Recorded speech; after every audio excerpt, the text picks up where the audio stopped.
Mari kita bersatu dalam doa.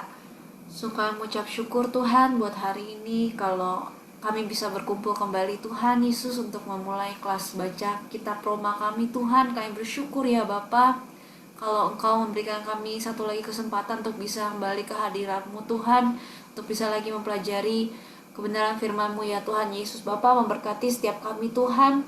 Kau yang berikan pengertian untuk setiap kami, untuk apapun yang akan diajarkan oleh Pak Paul dan juga Inang. Kau juga memberkati Pak Paul dan Inang Tuhan, biar setiap perkataan mereka Tuhan semuanya berasal daripadamu dan kami bisa mengerti Tuhan, dan kami juga siap untuk dimuridkan lebih dan lebih lagi ya Bapak. Terima kasih Tuhan. Hanya di dalam namamu kami berdoa. Amin. Amin. Pak Paul. Ya, shalom. Puji Tuhan, kita ketemu lagi ya. Ada Ibu Mastiar, Ibu Renta, ada Ibu Kim, Ibu Christine, IP. Nah, ya udah lama nggak lihat. Ada Ave Parapat. Kemudian ada Ibu Febrina. Ah, ini dia. Terima kasih banyak Halo, ya, Bu. Pendeta Paul. Terima kasih banyak buat kopinya. Oh, puji Tuhan sampai. Gak hanya kopi ya, banyak banget. Jadi terima kasih ya, sudah kami Ada terima. Ya, terima kasih banyak. Tuhan. Itu benar-benar luar biasa ya, nggak nyangka. Terima kasih sekali lagi, Tuhan berkati berlimpah-limpah. Semoga juga Sudah, proses kepindahan lancar. sudah pindah sekarang di Oh Pekanbaru. sudah, waduh dari Pekanbaru. Puji Tuhan. Ya, Bu Tamara juga sudah sampaikan ya di medsos kayaknya itu. Nah, ada kesaksian juga di sana. Nah, kali ini saya single fighter karena Ibu Tamara sedang sakit, ya, jadi kurang fit, kurang maksimal untuk bisa ikut, tapi tetap memantau ya dari belakang layar, jadi tetap ikut sama kita sama-sama, cuma belum bisa muncul dulu di depan layar ya. Oke, puji Tuhan. Nah, kita akan melanjutkan ya pembahasan kita. Wah, kali ini kayaknya yang laki-laki cuma saya ya. Yang lainnya nggak ada. Pak Stevi juga tidak hadir hari ini. Baiklah, nggak apa-apa. Nah, ini kita akan membahas, sekarang kita akan masuk ke pasalnya yang kedua ya. Pasal yang kedua, jadi di pasal 1 kita sudah membahas beberapa bagian ya, setelah ini di episode yang kelima ini. Di pasalnya yang pertama kita bahas tentang, yang pertama itu salamnya Rasul Paulus, kemudian Rasul Paulus itu menyatakan bahwa dia pengen ke Roma, kemudian kita membahas tentang Injil yang adalah kekuatan Allah, serta yang minggu lalu kita membahas tentang murka Tuhan ya, murka Tuhan. Jadi memang kita harus tahu dulu kenapa sih perlu ada salib, kenapa Yesus harus datang ke dunia ini? Karena sebenarnya manusia sedang menuju kepada hukuman yang kekal ya, dan itu sudah dibahas kemarin persoalan murka ini. Nah, sekarang kita akan membahas hari ini 16 pasal dulu ya, dari pasal 2, sorry bukan 16 pasal, 16 ayat ya. Dari pasal 2 ayat 1 sampai ayat 16 ya. Nah, siapa nih yang membacakan? Silakan.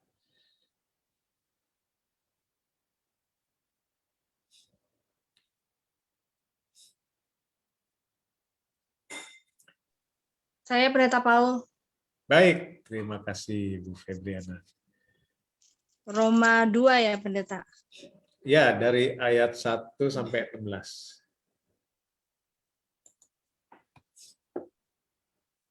Roma 2 ayat 1 sampai dengan 16. Ya. Hukuman Allah atas semua orang.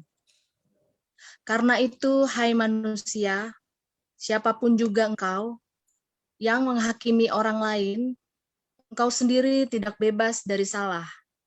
Sebab dalam menghakimi orang lain, engkau menghakimi dirimu sendiri, karena engkau yang menghakimi orang lain melakukan hal-hal yang sama. Tetapi kita tahu bahwa hukuman Allah berlangsung secara jujur atas mereka yang berbuat demikian. Dan engkau, hai manusia, engkau yang menghakimi mereka yang berbuat demikian, sedangkan engkau sendiri melakukannya juga. Adakah engkau sangka bahwa engkau akan luput dari hukuman Allah?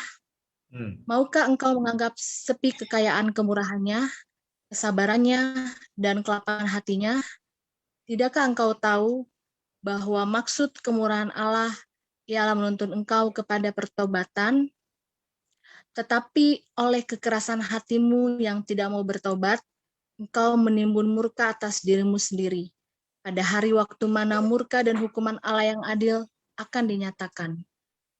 Ia akan membalas setiap orang menurut perbuatannya, yaitu hidup kekal kepada mereka yang dengan tekun berbuat baik, mencari kemuliaan, kehormatan, dan ketidakbinasaan.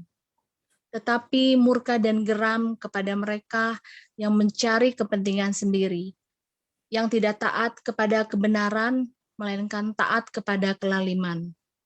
Penderitaan dan kesesakan akan menimpa setiap orang yang hidup yang berbuat jahat. Pertama-tama orang Yahudi dan juga orang Yunani. Tetapi kemuliaan, kehormatan, dan damai sejahtera akan diperoleh semua orang yang berbuat baik. Pertama-tama orang Yahudi dan juga orang Yunani. Sebab Allah tidak memandang bulu. Sebab semua orang yang berdosa tanpa hukum Taurat akan binasa tanpa hukum Taurat. Dan semua orang yang berdosa di bawah hukum Taurat akan dihakimi oleh hukum Taurat. Karena bukanlah orang yang mendengar hukum Taurat yang benar di hadapan Allah, tetapi orang yang melakukan hukum Tauratlah yang akan dibenarkan. Apabila bangsa-bangsa lain yang tidak memiliki hukum Taurat oleh dorongan diri sendiri melakukan apa yang dituntut hukum Taurat, maka walaupun mereka tidak memiliki hukum Taurat, mereka menjadi hukum Taurat bagi diri mereka sendiri. Sebab dengan itu mereka menunjukkan bahwa isi hukum Taurat ada tertulis di dalam hati mereka, dan suara hati mereka turut bersaksi, dan pikiran mereka saling menuduh atau saling membela. Hal itu akan nampak pada hari bila mana Allah sesuai dengan Injil yang kuberitakan akan menghakimi segala sesuatu yang tersembunyi dalam hati manusia oleh Kristus Yesus. Oke, terima kasih. Terima kasih Bu Febrina. Ya, jadi kita sudah baca tadi ini bagian yang kedua ya, pasalnya yang kedua dari surat Roma ini. Dan di sini Paulus sedang berbicara tentang yang namanya penghakiman Tuhan ya. Namun kita melihat ada sesuatu yang menarik di sini ya. Ada sesuatu yang menarik kalau kita baca, kalau nggak salah minggu lalu Pak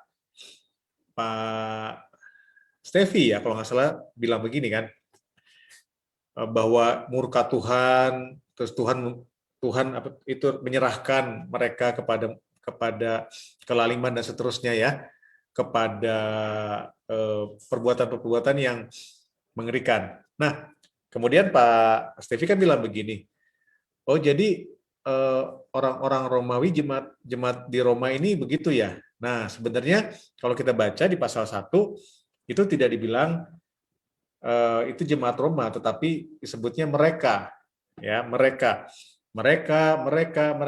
menggantikan Allah dengan gambaran binatang dan seterusnya. Masih ingat ya?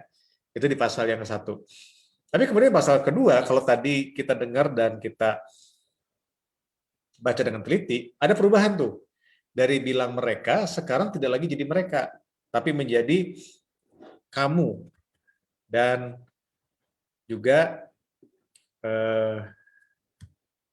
kamu dan engkau, ya, dari mereka menjadi engkau.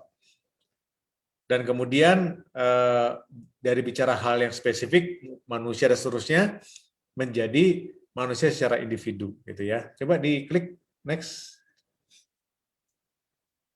Nah, jadi ada 3 perubahan di sini, ya, dari pasal 1 ke pasal 2. Nah, ini yang kita perlu mengerti. Ini sebenarnya kalau kita punya waktu banyak ini pakai OIA ya. Jadi dari yang umum menjadi spesifik, dari mereka menjadi engkau, ya. Dari sekarang menjadi akan, ya. Kalau di pasal 1 itu dibilangnya sekarang, sekarang, sekarang. Tetapi di pasal 2 itu akan. Ini berbicara tentang apa? Dari apa yang sedang terjadi kepada suatu hari di mana Tuhan akan menghakimi. Ya, makanya tadi kita baca di yang tadi kita baca ya di ayat-ayat tersebut. Kalau saya bacakan sekali lagi ya. Karena itu, hai manusia siapa juga engkau. Ini ayat 1 ya. Yang menghakimi orang lain, kau sendiri tidak bebas dari salah, sebab dalam menghakimi orang lain, engkau menghakimi dirimu sendiri. Karena engkau yang menghakimi orang lain melakukan hal-hal yang sama. Nah, jadi makanya waktu kemarin Pak Stevi tanya ya, apakah ini yang melakukan kekejian ini di pasal 1 itu adalah orang jemaat Romawi? Sehingga kemudian karena melakukan itu kemudian Allah menyalahkan mereka. Ya. Tidak. Apa yang dilakukan itu ya memang orang penyembah berhala yang melakukannya. Tetapi orang di Roma yang Paulus bilang engkau gitu ya, itu juga tidak luput karena mereka juga ada salahnya gitu ya. Dan oleh karena itu juga mereka juga tidak boleh menghakimi, itu di ayat yang pertama ya.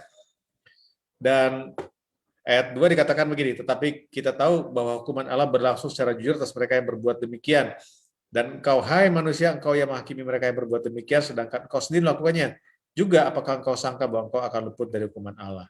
Nah, jadi di awal, Paulus itu di pasal kedua ini, setelah di pasal 1 dia bahas tentang murka Allah yang turun dan nyata kepada semua manusia, bilang begini, kalian jemaat di Roma ini jangan juga merasa apa ya benar sendiri gitu. Kalian juga kalau kalian menghakimi hati-hati karena kalian juga jangan-jangan melakukan dosa.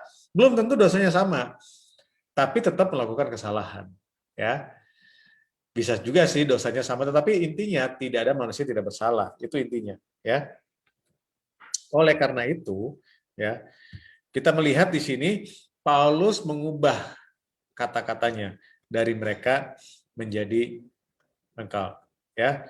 Dan Paulus bilang, dari apa yang sekarang dilakukan oleh manusia, itu nanti akan ada hukuman dari Tuhan.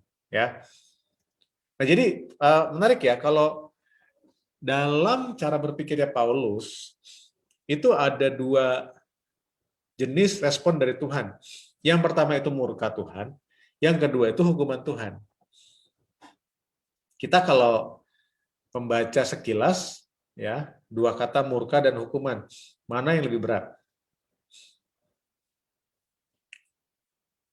Kalau kita dibandingkan dua kata ya, murka dan hukuman. Secara alamiah kita biasanya menganggap bahwa murka itu lebih epic gitu ya, lebih apa ya, lebih mengerikan lah kira-kira begitu kedengarannya, betul nggak? Ya.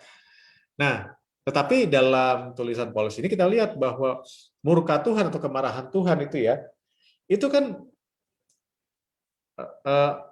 reaksinya jadinya bahwa Tuhan menyerahkan manusia kepada kejahatan yang lebih parah lagi.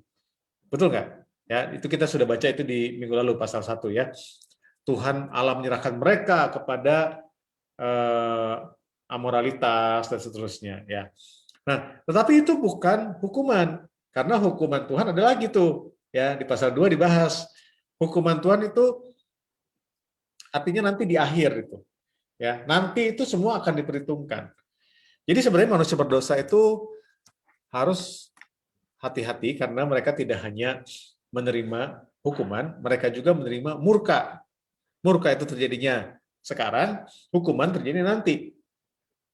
Ya. Jadi orang berdosa itu sebenarnya sudah menerima murka Tuhan. Dan murka Tuhan itu bukan berarti dia ketimpa meteor jatuh gitu ya, seperti orang-orang di Sodom dan Gomora gitu ya. Tetapi lebih kepada bahwa mereka diserahkan oleh Tuhan kepada kejahatan yang lebih parah lagi. Ya. Yang kita ingat ya, mobil saya kasih ilustrasi mobil itu ya yang pakai rem tangan. Jadi rem tangannya dilepas sama Tuhan kira-kira begitu, sehingga mereka makin jatuh lagi. Nah, kalau kita perhatikan ya, manusia zaman sekarang juga sama ya. Jadi kalau kita perhatikan orang-orang yang berdosa sekarang, sebenarnya mereka sudah menerima murka. Bagaimana murkanya? Ya macam-macam ya. Ya hidupnya tidak nyaman lah, tidak damai sejahtera. Terus walaupun kelihatannya fine-fine aja kelihatannya ya. Dalam artian mereka tidak mengalami apa ya, sakit penyakit, tidak sepertinya kena kutuk gitu kan. Kayaknya aman-aman aja, tetapi sebenarnya hidup mereka itu sudah dalam murka Tuhan. Walaupun belum kena hukuman yang nanti akan terjadi di kekekalan. Ya. Oke, sampai sini dulu. Apa ada yang mau tanya? Cukup jelas? Silakan kalau ada yang mau tanya. Ya, jangan malu-malu. Nah, kalau tidak ada, kita lanjut ya. Nah, sekarang pertanyaannya, siapakah yang akan Tuhan hakimi? Ya, karena banyak orang bilang ya Tuhan menghakimi hanya orang berdosa saja, ya. Dan bagaimana cara Tuhan menghakimi? Dasarnya apa? Gitu kan ya. Yang pertama, siapakah yang akan Tuhan hakimi? Tuhan akan menghakimi semua orang.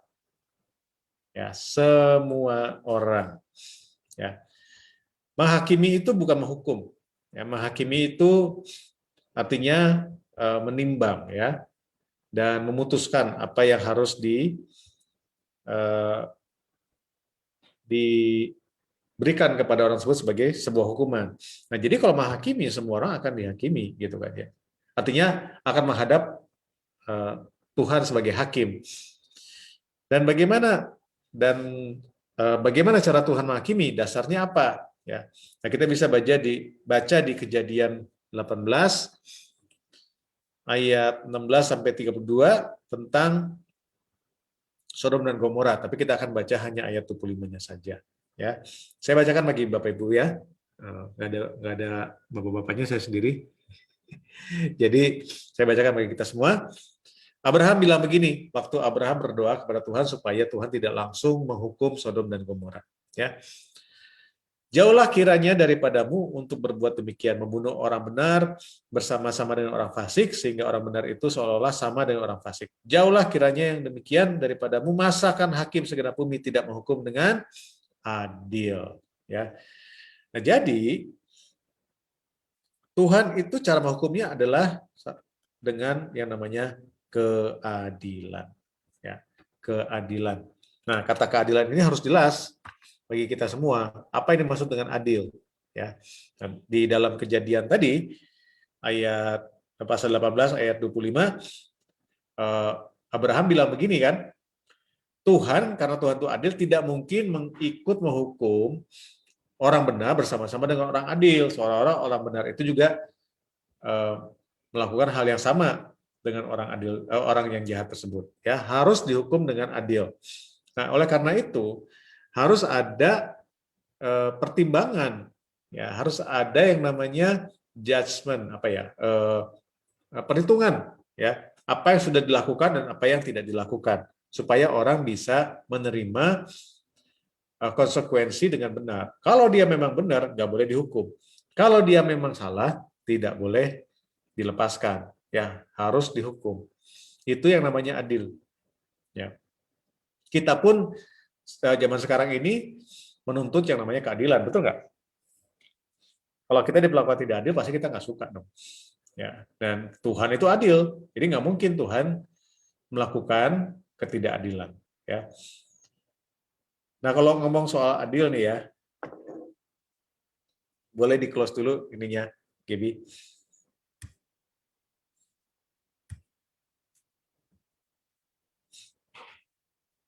Kalau kita bicara soal adil, ya, saya kasih sebuah ilustrasi ya. Ada orang, ya, seorang bapak lah gitu ya, ini ilustrasi aja ya, seorang bapak yang dia di PHK dari pekerjaannya, dari kantornya gitu kan ya. Karena ya mungkin masalah pandemi gitu kan ya, di PHK. Nah, waktu dia pulang ke rumah gitu kan udah di PHK, pasti juga kan dia merasa sangat sedih gitu kan ya. Apalagi di PHK-nya tiba-tiba. Ini sekali lagi ilustrasi ya. Sampai di rumah dia ketemu sama istrinya.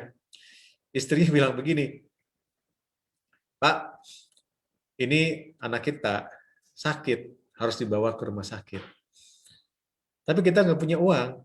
Bapak ada uang nggak pegangan?" Gitu kan. Bapaknya langsung bilang, "Jangankan ada uang, orang saya baru di PHK. Jadi kita nggak punya uang untuk membawa anak kita ke rumah sakit." Lagi belum selesai ngobrolnya, saudara ya, tiba-tiba pintu diketuk. Tok, tok, tok, tok. Rupanya ketika dibuka adalah yang punya kontrakan. Punya kontrakannya kasih ultimatum. Kalau nggak dibayar besok, ya, kalau nggak dibayar hari ini, besok harus keluar dari kontrakan karena sudah nunggak 3 bulan. Nah, loh, baru di PHK, anak sakit harus bayar kontrakan. Maka si bapak ini kalut sekali, ya, kalut banget. Lagi dia pusing begini, tiba-tiba dia lihat di lantai itu ada pistol mainan anaknya, gitu kan. Udah karena dia lagi kalut begitu, dia ambil tuh pistolnya, dia pergi ke bank dan dia rampok di sana, ya. Dapatlah 20 juta. Nah, tapi karena dia amatir, saudara, baru sampai parkiran sudah ketangkep. Ya, ketangkeplah dia. Dan singkat cerita dibawa ke depan hakim. Ya, ini sekali lagi ilustrasi. Depan hakim, orang ini dikasih kesempatan untuk membela diri gitu kan ya. "Pak, saya kasih kesempatan Bapak untuk menyatakan ya, membuat pembelaan. Ya. Kenapa sih Bapak perampok bank ini?" Gitu kan. Dan dia bilang, Pak Hakim, saya ini orang baik, orang baik-baik. Saya tidak pernah melanggar peraturan undang-undang, apalagi merampok. Saya ini adalah orang yang kepepet. Saya baru di PHK, anak saya sakit, dan harus bayar kontrakan. Saya minta ampun Pak Hakim. Uangnya pun belum sempat saya pakai. Dan tidak ada orang yang terluka. Pistol juga pistol mainan. Tolong lepaskan saya. Tolong lepaskan saya. Nah, sekarang saya tanya Bapak Ibu, ya, kasih reaction ya. Siapa di sini yang bilang kalau kita jadi hakimnya kita harus apain? Siapa yang bilang bahwa kalau kita jadi hakimnya bahwa kita harus hukum orang tersebut? Kasih jempol. Orang tersebut semua. Wah, cuma Gaby. Yang lain bilang apa? Lepasin.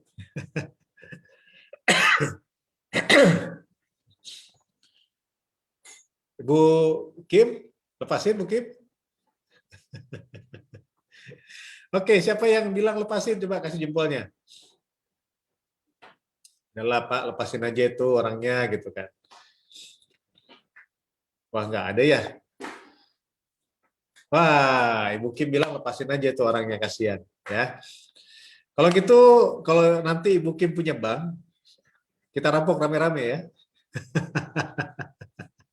Dan kita semua beralasan ya kepepet gitu kan. Kepepet. Ya. Jadi namanya pelanggaran ya, mau dia berapapun besarnya pelanggaran tetap harus ada hukumannya ya. Perkara hukumannya berapa lama itu urusan lain gitu. Kayak mungkin hakimnya bilang ya udahlah gitu kan, dihukum 1 malam lah gitu, besoknya keluar gitu, bolehlah terserah gitu kan. Tapi tetap harus dihukum, kalau enggak semua orang akan bilang kepepet ya, atau terpaksa atau apalah gitu kan ya. Jadi yang namanya keadilan itu seperti itu. Seperti yang Abraham bilang, kalau orang benar jangan dihukum bareng-bareng sama dengan orang salah, orang yang jahat. Itu harus berbeda. Ya. Cuma nanti masalahnya ada nggak orang benar itu, ya. Seperti kita sudah lihat ya dalam ceritanya Sodom dan Gomora. Nah, mari kita lanjutkan ya. Berikutnya, slide berikutnya, 2 kata kunci. Nah, kalau kita baca tadi ayat 1 sampai 16 itu ada 2 kata kunci. Ya, kata kunci pertama itu menghakimi dan hukuman, serta kata kunci kedua adalah melakukan, berbuat dan melakukan, ya. Ya. Jadi totalnya Saudara ya ada 10 kata mengenai hukum dan penghakiman dan ada 13 kata berbicara mengenai perbuatan. Jadi sebenarnya dari situ ini yang namanya OIA nih ya, OIA. Tadi sebenarnya saya pengen ya kita ngitung. Ada berapa kata menghakimi, ada berapa kata menghukum, ada berapa kata melakukan gitu kan ya. Jadi kalau di sana kita ketemu bahwa dari 16 ayat ini ada 2 kata yang sering muncul.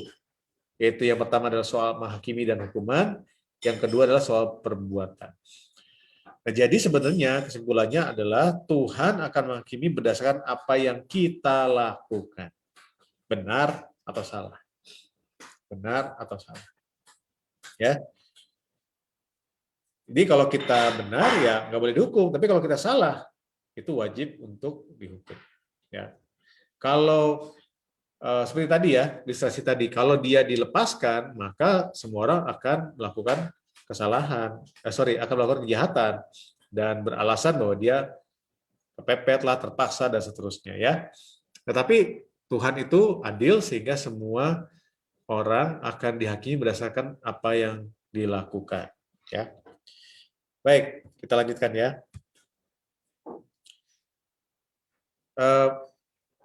Kalau kita kembali ke pasal 2 ayat yang pertama, itu ada kata-kata begini.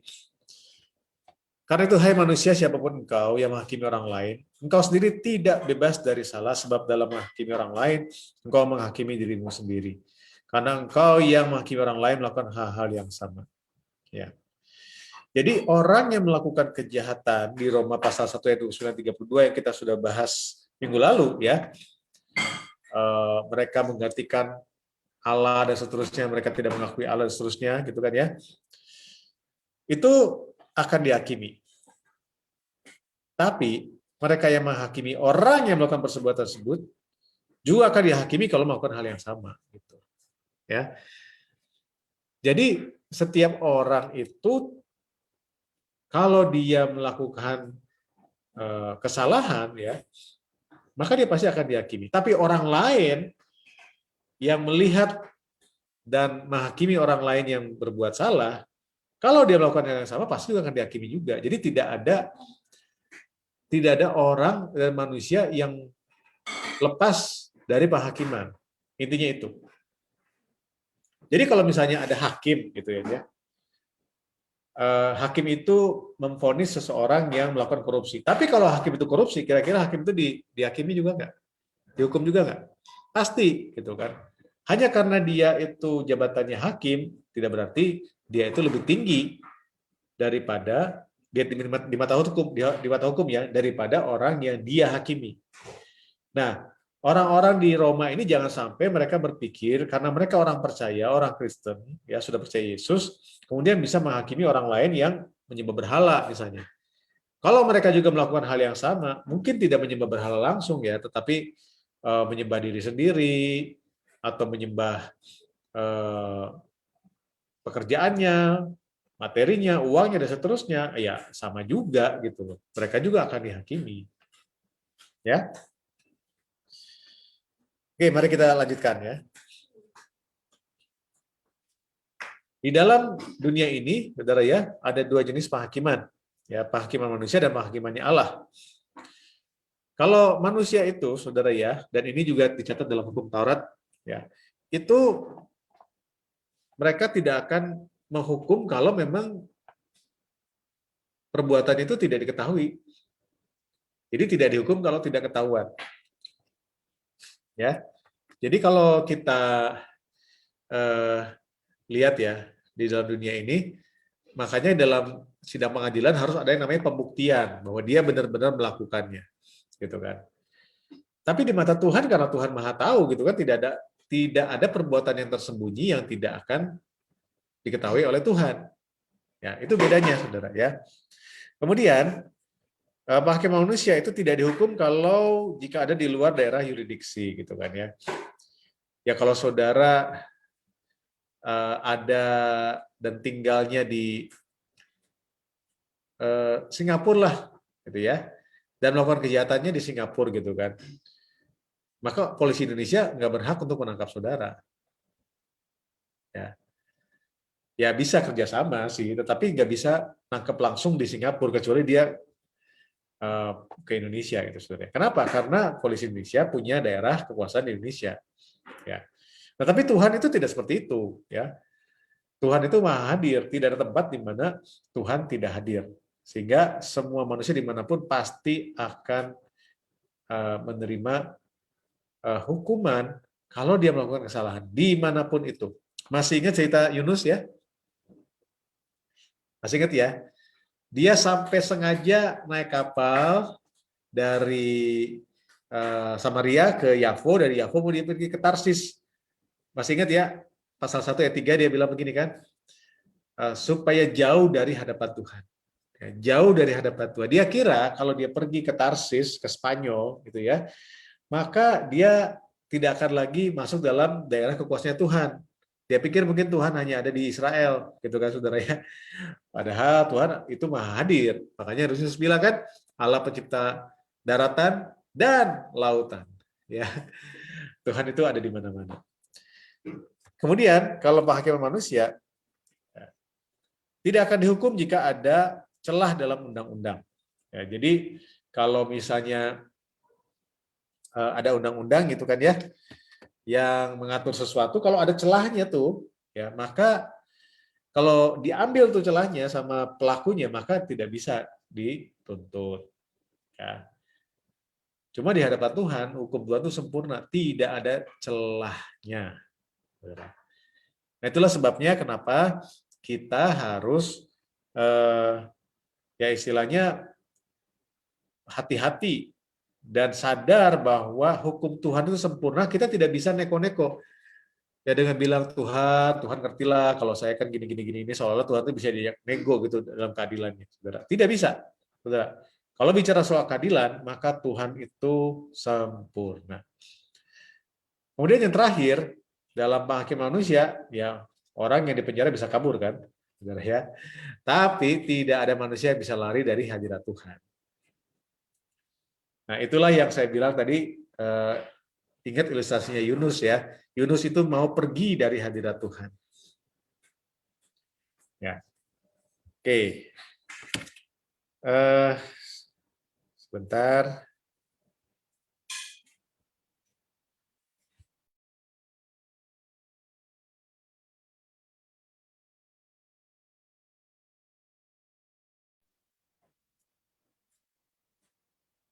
Oke, sampai sini ada yang mau tanya? Apakah ada yang mau tanya sampai sini mengenai penghakiman dan hukuman? Silakan.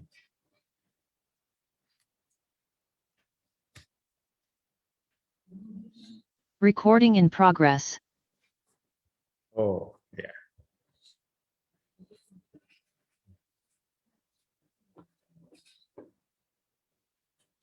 Ya udah. Oh, tidak ada? Oke, kita lanjut ya. Baik. Ini memang kayaknya apa ya? Makanya butuh host ya supaya lebih doakan ya supaya cepat pulih. Oke, lanjut ya.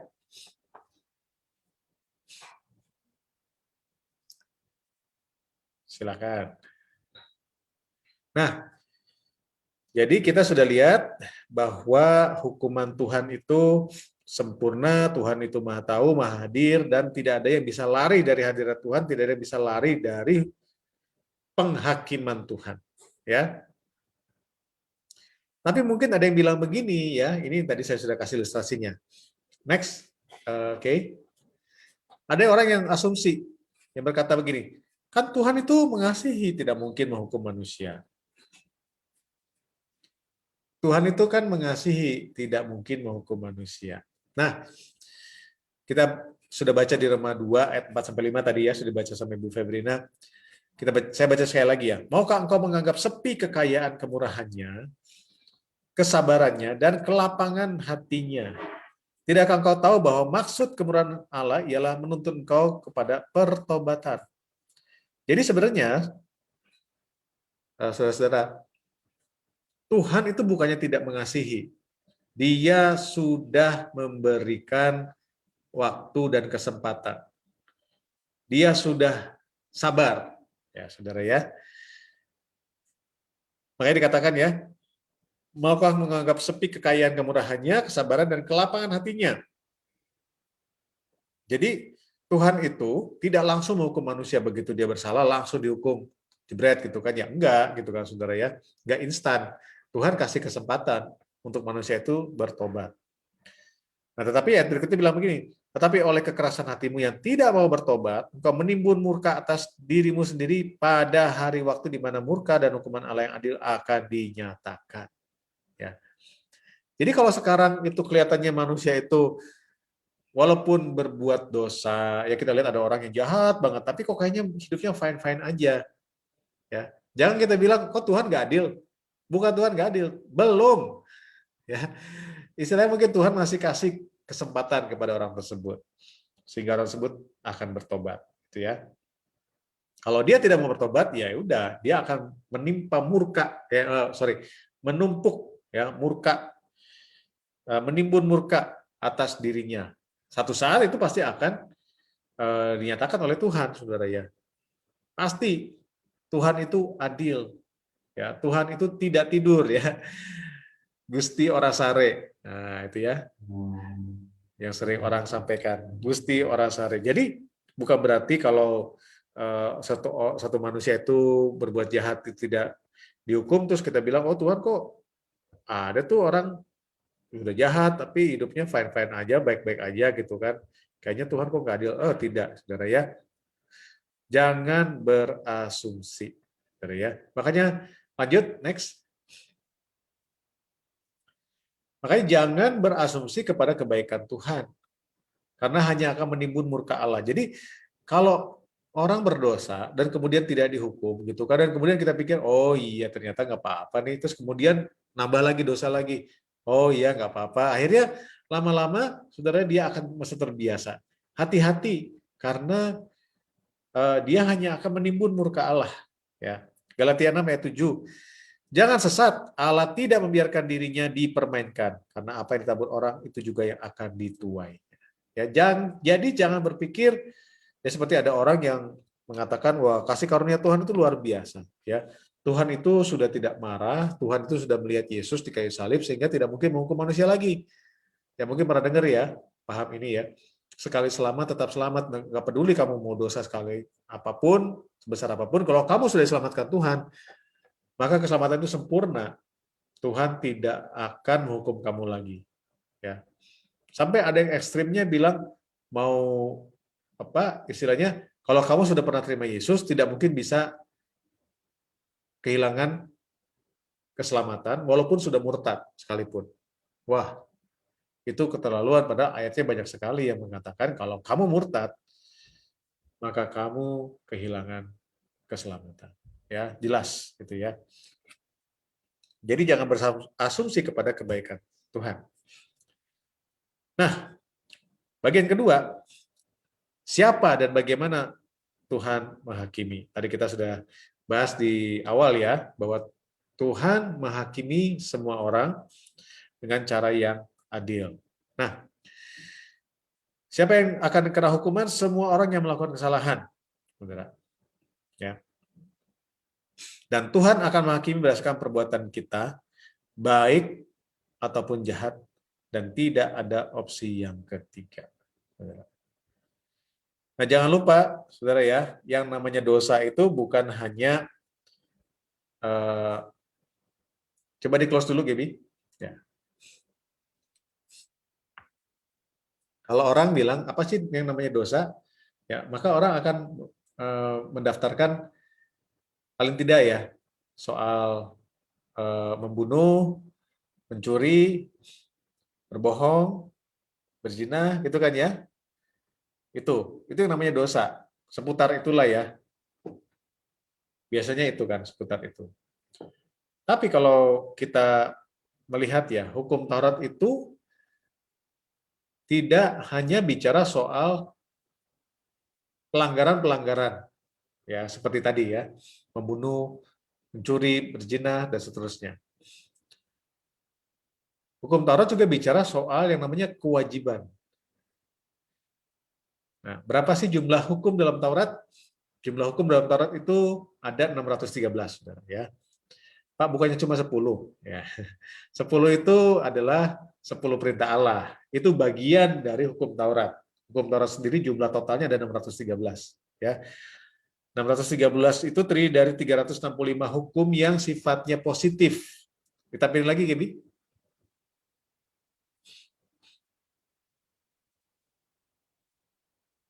Oke ya, sorry.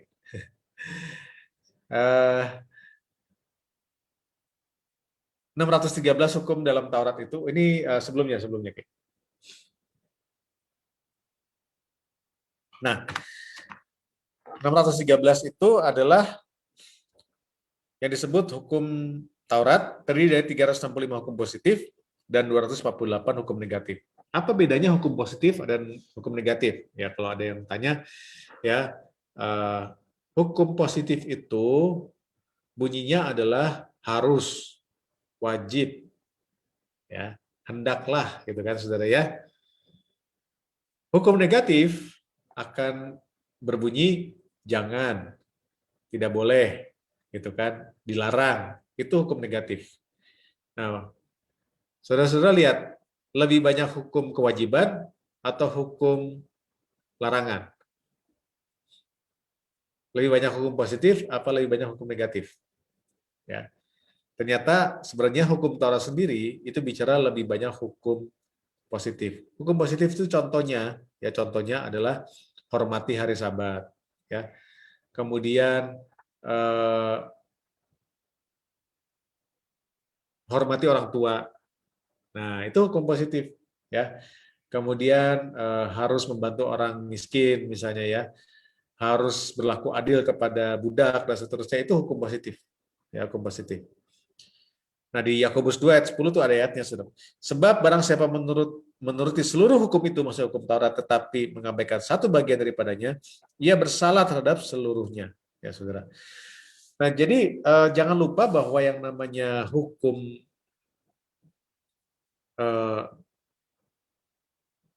tadi saya sudah bilang tadi saya sudah bilang ketika kita pakai ilustrasi dari orang yang ditangkap itu ya karena dia merampok bank itu. Orang ini kan kesalahannya cuma satu kali itu aja. Ya, maksudnya ini sebagai ilustrasi ya. Waktu dia merampok bank dengan pistol mainan itu gitu kan. Tapi secara umum sebenarnya dia itu orangnya baik-baik aja gitu, nggak nyusahin orang dan seterusnya gitu kan ya. Nah, bisa nggak dia datang kepada hakim ya, saya akan melanggar cuma sekali, tapi sisa hidup saya itu saya orang baik terus. Gitu. Bisa nggak gara-gara itu dia dilepaskan, dibebaskan? Ya, nggak bisa, saudara. Namanya keadilan begitu. Ya, walaupun ada orang yang baik banget ya sepanjang hidupnya, taruhlah pendeta gitu ya, pendeta baik banget gitu kan ya, melayani dan seterusnya, nolong orang gitu kan ya, sering juga apa namanya memberi dan seterusnya, sedekah dan seterusnya. Satu kali dia melanggar, ya. Misalnya apa ya? Mencuri lah gitu kan ya. Mencuri di sebuah toko gitu kan. Satu kali doang itu aja. Ya. Bisa nggak dia dilepas karena dia ini pendeta? Ya, nggak bisa, saudara. Ya, itu namanya tidak adil. Ya, tidak adil. Oleh karena itu, kalau ada orang yang berpikir bahwa dengan dia tidak tadi ya, tidak membunuh, tidak mencuri, tidak berbohong, tidak berzina, dan menganggap bahwa dia sudah kudus, coba baca Yakobus 2:10 tadi. Ya. Kalau ada kewajiban yang dia belum lakukan, maka di mata Tuhan itu juga melanggar hukum Taurat. Ya, bahkan bukan hukum Taurat saja, ya hukum dalam Perjanjian Baru juga sama. Contoh ya, dalam Perjanjian Baru kan ada perintah. Nah, perintahnya bilang begini, pergilah jadikanlah semua bangsa muridku, gitu kan saudara ya. Atau perintah yang lain, kasihlah Tuhan Allahmu dengan segenap hatimu, dengan segenap jiwamu, dengan segenap akal budimu, dan segenap kekuatanmu. Ya, apakah kita sudah lakukan itu? Kalau belum, maka kita masuk ke dalam Yakobus 2:10 tadi. Kita melanggar seperti yang ditulis dalam Yakobus 2:10. Kita tahu itu baik, tapi kita tidak kita lakukan, maka kita berdosa. Amin. Ya. Jadi di sini siapa yang belum pernah berdosa? Adakah orang Kristen yang belum pernah berdosa? Artinya dia sempurna melakukan semua, tidak hanya tidak melanggar, tapi dia juga melakukan semua yang diwajibkan. Ada yang bisa mengklaim seperti itu? Saya rasa nggak ada ya. Ada, makanya firman Tuhan juga yang bilang kan semua manusia sudah berdosa dan telah kehilangan kemuliaan Allah. Karena mungkin dia merasa ya sudah cukup baik ya, tapi kalau dia belum melakukan kewajiban-kewajiban yang Tuhan sudah berikan kepada dia, maka dia juga tetap berdosa. Ya. Dan cukup satu dosa saja, ya, satu dosa saja untuk membuat orang itu dihukum. Ya. Jadi kalau ada orang yang 99,99999% baik, dia tetap tidak masuk surga. Nah, pertanyaannya, ya kenapa? Kenapa Tuhan tidak bisa menerima orang yang tidak sempurna, walaupun ketidaksempurnaan itu sangat-sangat kecil, gitu ya. Boleh di close dulu? Oke, kita diskusi ya sebentar ya. Kita diskusi. Walaupun ini pada off cam semua nggak apa-apa. Ya. Kalau di sini coba kayak pinjam botol aqua tuh yang di situ, masih ada nggak? Di meja. Ya.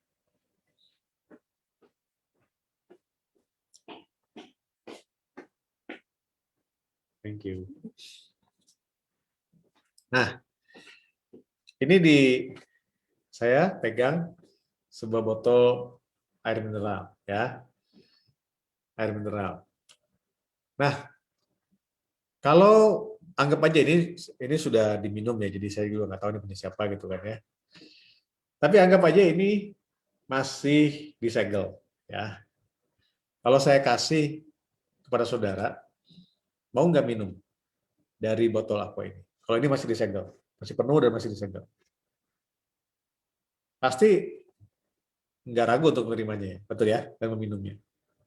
Tapi kalau ini ya bentuknya sudah setengah terisi gitu kan ya, tutupnya juga udah nggak jelas kemana, dan kemudian saya kasih, mau nggak minum dan terima? Mulai mikir kan ya, mulai mikir siapa punya dulu nih gitu kan ya. Kalau saya kenal dan saya tahu dia orangnya bersih, mungkin gitu kan, kalau kepepet saya terima dan saya minum gitu kan ya. Tapi misalnya perhatikan ya, kalau saya pegang botol ini ya, ini masih ada segelnya, masih penuh, tapi kemudian saya ambil sebuah peniti gitu kan ya. Peniti ini ya saya celupkan dulu di misalnya di wastafel lah ya, air wastafel ya. Terus kemudian tusuk ke sini, ya. Cuma dengan peniti kecil itu aja, ya. Tusukin ke sini, di depan mata saudara-saudara ya, ibu-ibu di tempat ini. Ya. Lihat tuh, saya tusukin. Mau nggak terima dan minum dari botol ini? Mau nggak?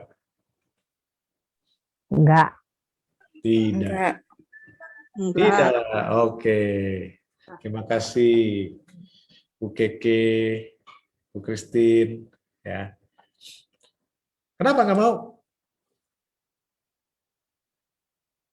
Padahal kita juga nggak tahu kan benar-benar terkontaminasi enggak. Tapi kan kita nggak mau resiko. Kita aja, saudara. Manusia itu punya standar.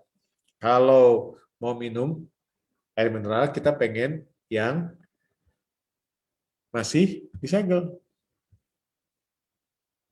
Betul ya? Kita aja punya standar. Kalau itu nggak jelas, maka kita juga nggak mau untuk minum. Saudara. Padahal kemungkinan kumannya cuma 0,00001 mili gitu, saudara. Tapi tetap aja ada kumannya kan, kita nggak mau. Walaupun kumannya cuma 1 ekor lah kumannya gitu kan ya. Air yang bersihnya kan lebih banyak. Atau gini deh ya, pakai ilustrasi yang lain. Siapa di sini yang suka bikin kue? Ya, Bu Tamara tuh suka bikin tuh ya, bikin sponge cake, bikin macam-macam lah ya. Bikin cinnamon roll. Nah, misalnya kita bikin kue, ya, saya nggak tahu lah ya kue apa gitu kan ya. Kuenya itu membutuhkan 10 telur, ya. Udah kita pecahin telur pertama sambil diaduk gitu kan ya. Telur kedua, telur ketiga, telur keempat, telur 9. Pas telur ke-10 ketika dipecahin, telurnya warnanya hitam dan sudah bau. Masuk ke dalam adonan itu. Gitu kan ya. Terusin nggak bikin kuenya? Enggak. Kan yang busuk cuma 1, yang 9 bagus. Udah kecampur. Nah, itu dia. Terima kasih Bu Christine Ipe. Jadi, manusia juga sama. Ya, jadi jangan pernah berpikir bahwa kalau kita, mungkin ada berpikir begini ya, kalau saya berbuat berbuat baik lebih banyak, maka perbuatan jahat saya akan ketutupan lah gitu ya. Jadi perbuatan baik saya akan mengimbangi perbuatan jahat, bahkan mungkin lebih. Karena perbuatan baiknya itu lebih banyak, ya saya diterimalah masuk surga, gitu kan ya. Nah, manusia kan sudah nggak bisa digitu-gituin itu, sudah tercampur semua di dalam jati diri dan karakter manusia. Perbuatan baik dan perbuatan jahat yang nggak bisa dipisah-pisah lagi, gitu saudara. Bukan ditimbang-timbang begitu. Makanya, saudara, tidak ada orang yang walaupun dia baik 99,999% dia berdosa sekali aja, maka dia tetap kena hukuman. Kenapa? Kok kayaknya tragis amat, sadis bener gitu ya, saudara Tuhan itu. Karena Tuhan itu kudus. Tadi ya, ini cerita tentang air ya. Tuhan itu kudus. Namanya kudus itu 100% sempurna. Makanya di hadapan Tuhan, artinya di surga nanti, tidak mungkin ada ketidakkudusan di dalam hadirat Tuhan. Ya, nggak bisa, saudara. Orang itu kalau mau masuk dalam hadirat Tuhan, mau masuk surga, itu harus 100% kudus. Ya. Nah, karena tidak kudus, maka dia tidak bisa dalam hadirat Tuhan. Itu namanya adil, saudara. Ya, itu namanya adil karena orang berdosa ya nggak bisa diselamatkan. Dia harus ada di luar. Artinya dia akan dibuang, saudara. Tapi kalau orang itu kudus, maka dia akan ada di dalam surga. Diselamatkan. Nah, coba kalau kita lihat tadi ya, dengan apa yang kita baca, di sini ada nggak yang sudah 100% benar? Ya. Artinya kita benar-benar sempurna, tidak pernah berdosa. Ingat, dosa itu bukan hanya pelanggaran, tapi kalau kewajiban tidak dilakukan, itu juga dosa. Ya. Tahu bahwa harus baca Alkitab setiap hari, tapi nggak dibaca, itu kewajiban kan? Dosa. Tahu harus mendoakan, nggak dilakukan, dosa. Tahu harus nolong orang lain, tidak dilakukan, itu juga dosa. Ya, jadi saya tidak bisa membayangkan ada orang yang sudah sempurna dalam segala hal, karena kewajiban manusia itu banyak banget, saudara. Ya. Nah, saudara, kita lanjutkan ya. Oleh karena itu, saudara ya, hukum Taurat itu tidak bisa menyelamatkan. Boleh tampilin lagi, Kay? PowerPoint-nya tadi.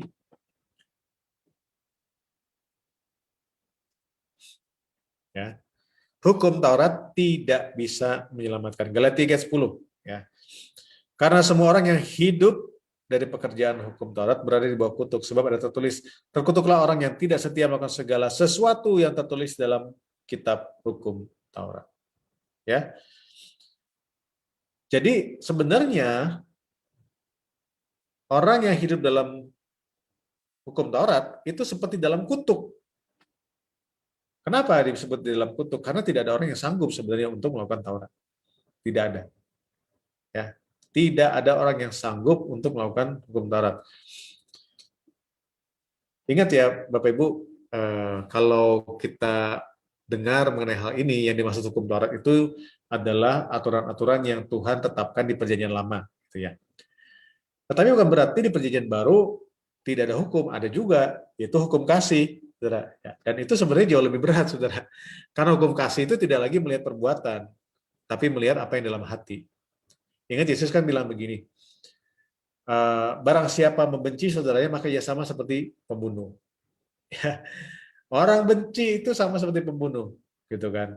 Jadi orang yang pernah membenci orang lain sebenarnya dia pernah membunuh di mata Tuhan. Saudara. Barang siapa yang melihat lawan jenisnya dan mengingininya, ia sudah berzina dalam hatinya. Itu kata Yesus gitu kan ya. Ya. Nggak perlu melakukannya dulu loh saudara, tapi sudah timbul dalam hati aja, udah ada modus di sana gitu ya saudara ya. Itu di mata Tuhan sudah berzina saudara. Jadi jangan kira hukum Taurat itu susah dan hukum Perjanjian Baru gampang ya. Ada orang bilang, oh Perjanjian Lama itu memang ribet ya, butuh orang Israel beginilah segala macam gitu kan ya, potong korban dan seterusnya. Puji Tuhan kita dalam hukum Perjanjian Baru yang lebih ringan. Oh, tidak lebih ringan sebenarnya saudara. Karena Tuhan justru memperlihatkan bahwa di mata Tuhan yang dilihat bukan hanya perbuatan, tetapi lebih daripada itu. Hati dan motivasinya itu yang dilihat saudara. Itulah sebabnya saudara, kalau ukuran seperti itu, ya ukuran yang dipakai Tuhan seperti itu, tidak ada orang yang lolos. Semua orang sudah berdosa. Ya, semua orang sudah berdosa. Tidak ada orang yang tidak berdosa. Oke, sampai sini dulu. Apakah ada yang mau tanya? Bu Renta?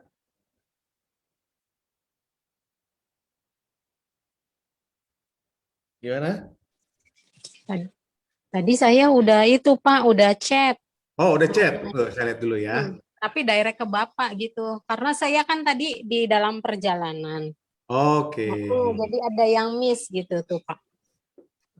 Makasih ya Pak. Ya. Penghakiman Allah yang adil itu tadi kurang clear, Pak. Boleh diulang poin ini, maaf. Oh, oke. Ya, jadi apa yang dimaksud dengan adil? Adil itu artinya kalau orang benar itu nggak boleh dihukum. Kalau orang salah tidak boleh dilepaskan.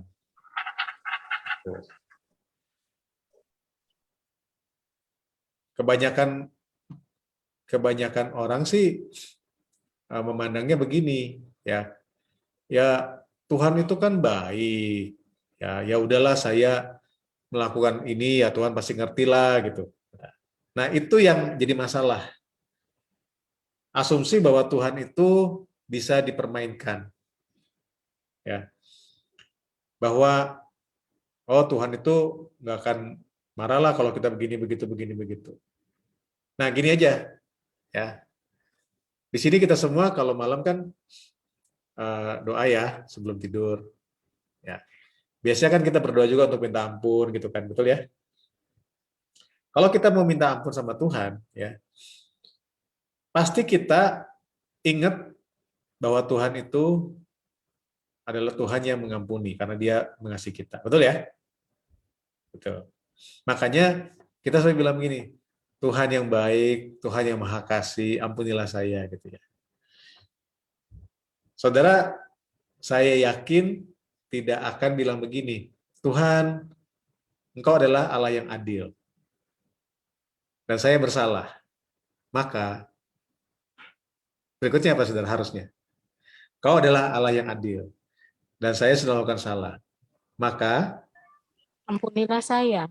Maafkan Saya saya. pantas dihukum.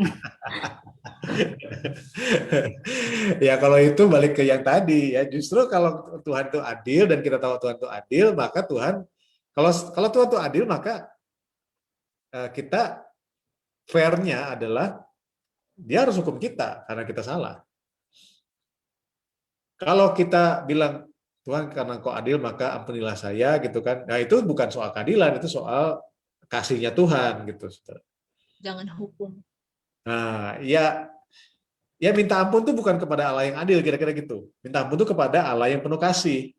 Kalau kita datang kepada Allah yang adil itu karena kita minta keadilan. Gitu. Kita melakukan tidak baik sama orang lain. Tuhan, Engkau kan adil, gitu kan. Masa saya begini-gini? Nah itu biasanya kita bawa begitu. Tapi kalau kita yang salah, kita nggak bawa keadilan Tuhan. Yang kita bawa adalah kasihnya Tuhan. Bisa nangkap ya maksud saya ya? Nah, jadi keadilan itu benar-benar istilahnya tidak pandang bulu. Saudara tahu, kalau kita pergi ke pengadilan, itu biasanya ada lambangnya neraca yang ada dua ya, timbangan, betul, timbangan. Kadang-kadang juga itu ada patungnya tuh patung seorang wanita bawa timbangan, bawa pedang. Tapi wanita itu matanya ditutup. Ya. Itu dari dewa-dewa Yunani itu, ya. Biasanya di kantor-kantor pengacara banyak tuh, kayak itu ya. Jadi kantor-kantor LBH ya, lembaga hukum dan seterusnya, itu adalah simbol bahwa keadilan itu tidak pandang bulu. Makanya lambangnya adalah wanita bawa timbangan, bawa pedang untuk menghukum, tapi matanya tutup. Jadi dia nggak tahu siapa yang diadili. Gitu kan. Jadi nggak ada yang namanya misalnya oh karena dia teman saya, udahlah saya tolong gitu kan. Atau dia punya prejudis, ini tampang kayak gini nih, pasti jahat nih. Padahal belum tentu gitu Saudara ya. Nah, makanya ada lambang itu. Itu yang namanya keadilan. Nah, Tuhan itu juga adil.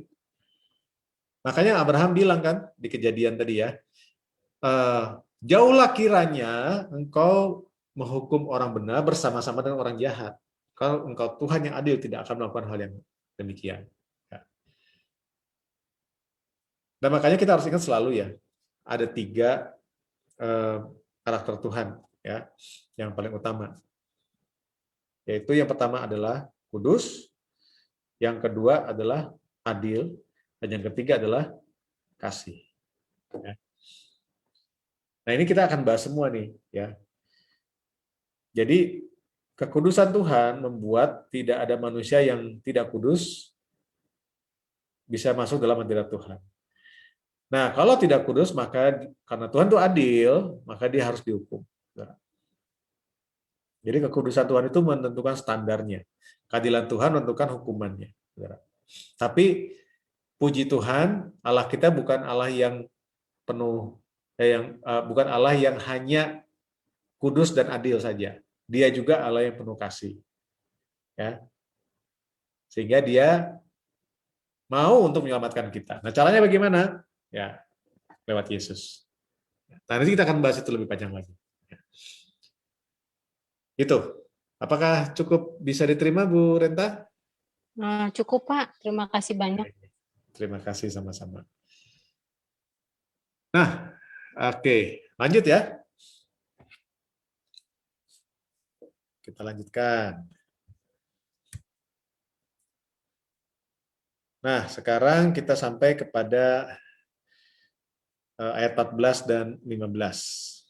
Gimana kalau ada orang yang tidak pernah mengenal hukum Taurat? Jadi tadi ayat 1 sampai 13 itu bicara tentang orang yang punya hukum Taurat, seperti orang-orang Yahudi ya. Jadi gini ya, Bapak Ibu ya. Ketika kita baca tadi ya, Paulus sedang bilang bahwa kalian itu punya hukum Taurat, artinya orang-orang Yahudi yang kemudian jadi Kristen. Ya. Mereka itu sudah diberikan hukum Taurat, dan hukum Taurat itu adalah hukum yang sempurna. Kalau kamu langgar itu, kamu pasti akan dihukum. Nah, sekarang pertanyaan, gimana dengan orang yang bukan Yahudi? Mereka dihukumnya pakai standar apa? Mereka juga nggak pernah dengar yang namanya Taurat, bahkan mungkin tidak pernah mendengar Allah. Ya, orang-orang yang bukan orang Israel itu bagaimana? Gitu kan ya. Nah, Paulus jawab itu di ayat 14 dan 15. Apabila bangsa-bangsa lain yang tidak memiliki hukum Taurat oleh dorongan diri sendiri melakukan apa yang dituntut hukum Taurat, maka walaupun mereka tidak memiliki hukum Taurat, mereka menjadi hukum Taurat bagi diri mereka sendiri. Sebab dengan itu mereka menunjukkan bahwa isi hukum Taurat ada tertulis dalam hati mereka, dan suara hati mereka turut bersaksi dan pikiran mereka saling menuduh atau saling membela. Nah, jadi begini, Bapak Ibu, ya. Untuk orang Yahudi, itu Tuhan pakai standar adalah hukum Taurat. Semua orang Yahudi itu dari kecil saudara harus mengenal hukum Taurat. Hukum itu isinya adalah perintah-perintah Tuhan, kewajiban-kewajiban Tuhan, larangan-larangan yang Tuhan sudah tetapkan untuk orang Yahudi. Semua orang Yahudi harus ikuti itu semua. Ya. Melanggar itu, maka ada konsekuensinya. Ya. Tapi bagaimana orang yang bukan Yahudi? Nah, Tuhan itu sudah memberikan di dalam hati manusia itu hati nurani. Ya. Apa itu hati nurani? Hati nurani itu adalah satu mekanisme yang Tuhan berikan dalam hati kita yang membuat kita ini bisa tahu yang kita lakukan itu benar atau salah. Itu disebut hukum hati nurani. Dan semua manusia punya itu. Ya. Buktinya begini ya, Bapak Ibu ya. Kalau kita pergi kemanapun di dunia ini, mau di dalam negeri, di luar negeri, gitu kan saudara ya. Nah, contoh kan Bu Febrina dari Sulawesi Selatan ke Kalimantan ya. Kalimantan Barat ya Bu ya? Kalimantan... Pekanbaru. Oh, Pekanbaru. Oh iya, Pekanbaru. Riau. Riau. Oh, bukan Kalimantan ya? Pekanbaru. Saya jadi ikutnya Kalimantan. Oh iya, saya ingat jadi Palangkaraya. Oke, mix up. Pekanbaru Riau. Oke. Sorry. Nah,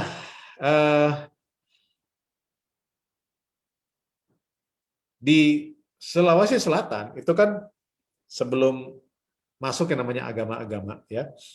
Sebelum ada agama Islam, Kristen atau apapun gitu kan ya.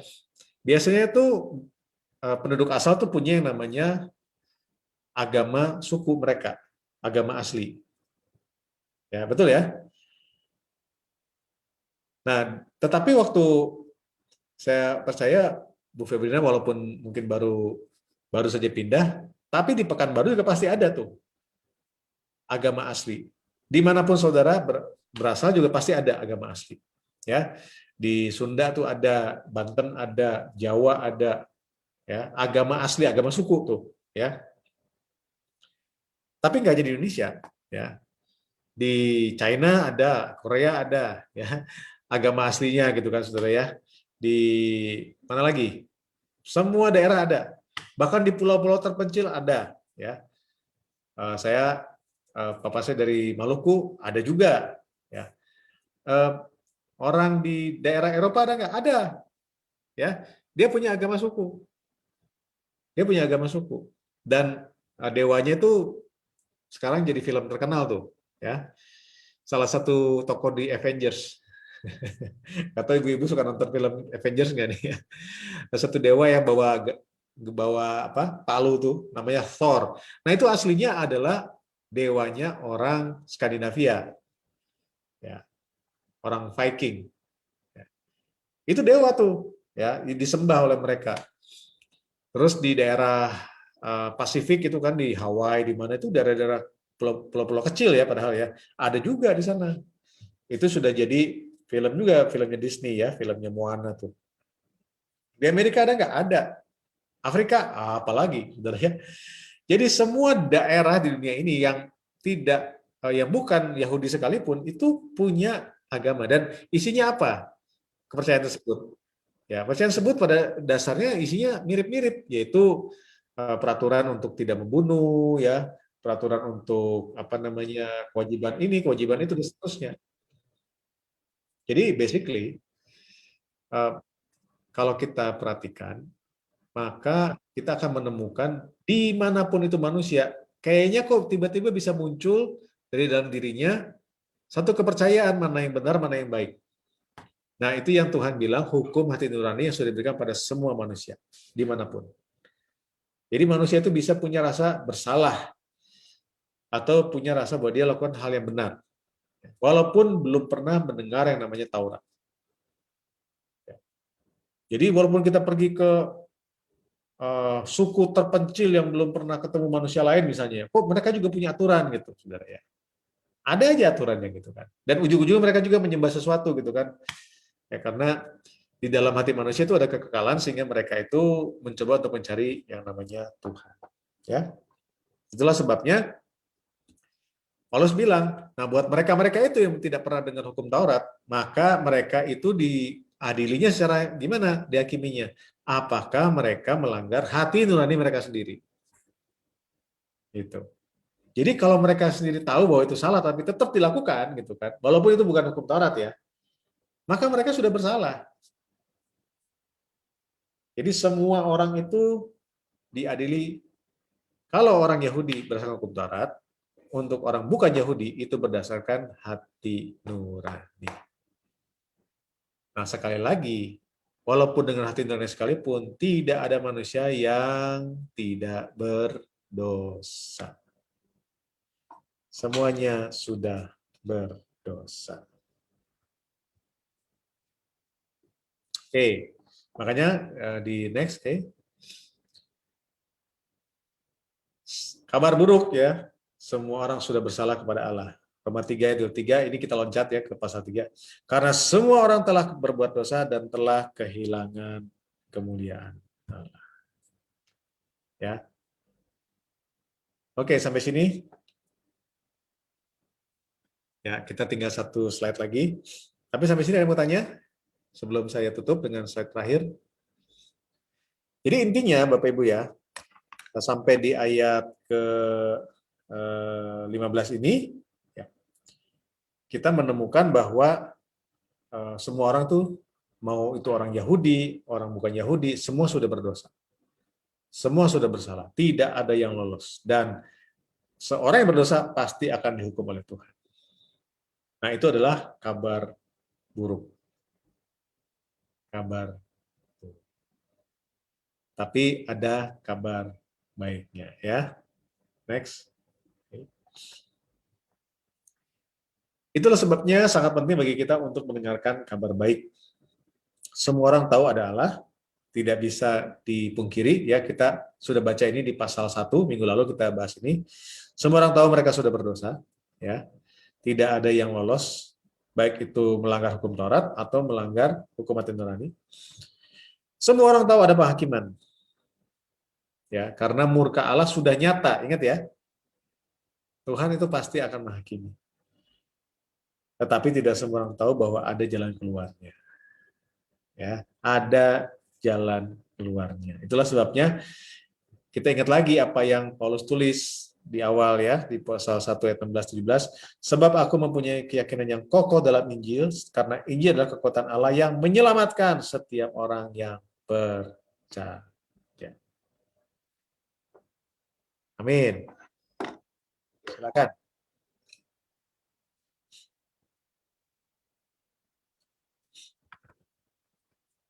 Apakah ada yang mau komentar, tanya, diskusi? Silakan. Berpendapat juga boleh.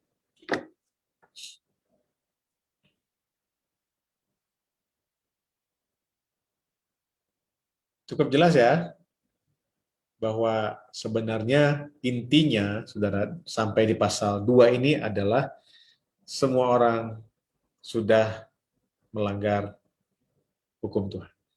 dan ada konsekuensinya. Tuh. Tapi ingat, ada jalan keluarnya, ada kabar baiknya, yaitu lewat Yesus. Ya. Yesus itu yang sudah melakukan semua hukum Taurat. Ya. Dia adalah manusia yang sempurna, ya, satu-satunya manusia yang sempurna, dan satu-satunya manusia yang layak untuk menebus kita. Karena dia tidak berdosa. Ya. Ingat tadi ya soal penghakiman. Kalau orang itu berdosa, dia tidak bisa menyelamatkan orang lain juga berdosa. Nah, karena dia sendiri masih berdosa. Harus orang benar yang bisa menyelamatkan orang berdosa. Dan orang itu adalah Yesus. Oke. Bagaimana ibu-ibu? Ya. Ibu Kim cukup jelas? Ini sayangnya videonya belum kelihatan semua ya. Bu Mastiar, oke ya. Bu Christine, mantap. Bu Keke, oke ya. Bu Febrina juga, Oke, Pak. Terima kasih. sama-sama. Ya. Ibu Indrawati, aman ya. Oke deh kalau begitu. Bu Natalia Christine juga. Ini ya, Bu Renta juga oke. Nah, mantap kalau gitu. Baiklah kalau gitu mari kita tutup ya. Kita berdoa. Tuhan kami bersyukur Tuhan untuk kelas baca Surat Roma episode yang kelima ini. Kami bersyukur Tuhan kami masih terus setia untuk mengikuti kelas ini ya Tuhan. Kami tahu di tengah segala kesibukan kami, segala hal dalam kehidupan kami mengerti apa yang penting dan prioritas bagi kehidupan kami, yaitu mendengarkan firman-Mu ya Bapak. Terima kasih Tuhan Kau sudah membuat kami bisa menyisihkan segala hal dan waktu supaya kami bisa mengikuti acara ini ya Tuhan. Bapak kami berdoa supaya setiap kami tidak hanya menjadi orang-orang yang menjadi pendengar saja, atau bahkan hanya jadi orang yang mengerti saja, tapi kami mau jadi orang-orang yang benar-benar hidupnya dirubahkan karena kami melakukan apa yang firman-Mu sudah sampaikan Tuhan kepada kami. Kami sadar Tuhan bahwa setiap kami sudah berdosa. Kami sadar Tuhan bahwa setiap kami sudah kehilangan kemuliaan-Mu. Kami sudah melakukan banyak sekali pelanggaran Tuhan. Tetapi kami juga tahu bahwa Engkau sudah menyediakan jalan keluar lewat Yesus. Terima kasih ya Bapak, biarlah kami belajar Tuhan untuk bisa sungguh-sungguh percaya kepadamu, dan sehingga kami bisa masuk ke dalam kemuliaan-Mu, masuk ke dalam keselamatan. Terima kasih ya Bapak. Yang berdoa Tuhan untuk setiap anak-anak-Mu yang sudah mendengarkan, bila Kau berkati Tuhan dengan berlimpah-limpah.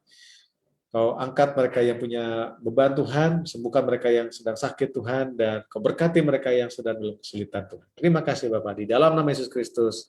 Amin. Amin. Amin. Thank you. Thank you, Pak Paul. Yes. Terima kasih, Pak Nah, Pendeta. tolong doain juga ya Ibu Tamara ya, supaya cepat pulih. Ya. Nah, sebenarnya tadi mau muncul, cuma tapi ya. Ya. Oke deh, kalau gitu Tuhan berkati ya semuanya. Makasih ya Pak Tuhan Paul. berkati. Terima kasih Tante Paul. Terima kasih Gaby. Ya, terima kasih Bu. Terima kasih Gaby, terima kasih Kay. Terima kasih Kay.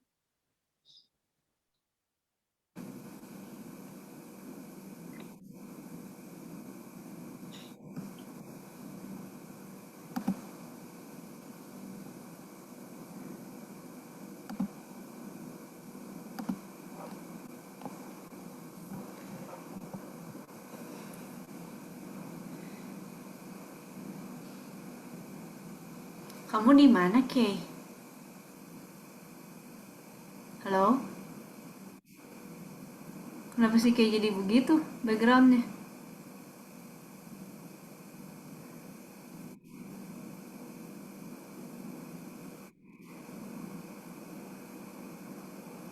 Lagi apa, Kay? Lagi makan Kak. Makan apa? KFC. Oh, Besok KFC di Bogor promo tuh karena ulang tahun Bogor. Jadi promo. Ulang tahun Bogor. Iya, beli yang super besar 2, yang 2 ayam